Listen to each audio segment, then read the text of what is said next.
महाराष्ट्र के जालना से एक गंभीर मामला सामने आया है, जहां कॉलेज की एक छात्र को प्रेम के जाल में फंसाकर प्रताड़ित किए जाने का आरोप लगा है। जानकारी के अनुसार पीड़ित को आरोपी साहिल जावेद अंसारी दोनों जालना शहर के रेलवे ट्रैक स्थित एक कॉलेज में पढ़ते थे। शुरुआत में जान पहचान के बाद आरोपी ने पीड़िता के करीब आने की कोशिश की और विरोध करने पर आत्महत्या करने की धमकी दी। शिकायत में आरोप है कि बाद में आरोपी ने दोस्ती कर ली और अलग अलग स्थानों पर ले जाकर उसे प्रताड़ित किया।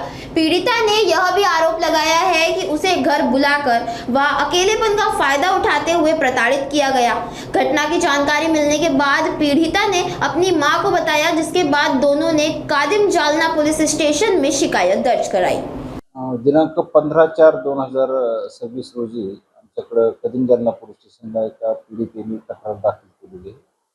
18 वर्षाची पीडिता आहे ती कॉलेजमध्ये जाते एका महाविद्यालयामध्ये, शहरातल्या महाविद्यालयामध्ये 11वी कला विषयात ती शिकते। तिच्याच वर्गात शिकणारा एक साहिल अन्सारी नावाचा युवक आहे। त्यानं त्याच्याशी आधी मैत्री केली, त्यानंतर प्रेम झालं त्यांच्यामध्ये असं तिचं म्हणणं आहे। आणि मग दिनांक 15/4/2026 रोजी तिच्या इच्छेविरुद्ध तो तिला तिच्या घरी घेऊन गेला आणि तिच्या घरी तिचे आई वडील वगैरे कोणी नसताना तिच्यावर अत्याचार केलेले आहेत असं तिचं म्हणणं आहे। तशा आशयाची तिने फिर्याद दिलेली आहे आणि त्या फिर्यादीवरनं लैंगिक अत्याचाराचा गुन्हा त्याच्याविरुद्ध दाखल करण्यात आलेला आहे।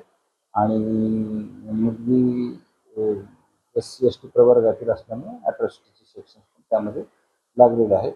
तिने असंही सांगितलेलं आहे की माझी इच्छा नव्हती आणि माझ्या इच्छेच्या विरुद्ध तिने अत्याचार केलेला आहे आणि त्यांनी आत्महत्या करण्याची पण धमकी दिली तिने संबंध ठेवल्यानंतर, म्हणून तिने घाबरून त्याचे संबंध ठेवलेले आहेत असं सांगितलेलं आहे। आणि कुणी म्हणजे रस्त्यामध्ये अडवू नये किंवा बोलू नये म्हणून ते जाताना येताना वगैरे तिला बुरखा घालण्याचा सांगायचं असंही तिने तक्रारीत नमूद केलेलं आहे। आपण आरोपीला अटक केलेली आहे। आरोपीची 20 तारखेपर्यंत पोलीस कस्टडी रिमांड मिळालेली आहे। अधिक सखोल तपासाने यामध्ये करत आहोत। प्रेम संबंधच होते, परंतु तिला इच्छा नव्हती की सध्या नको, आपण जर प्रेम आहे तर लग्न करू आणि लग्नानंतर मग आपण हे करू असं तिचं म्हणणं होतं।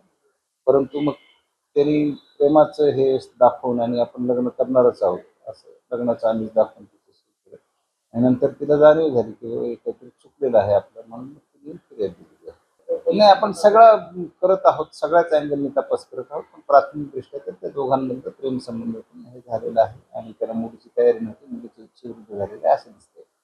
दुसरा अँगल अजूनपर्यंत तरी आढळून आलेला नाही।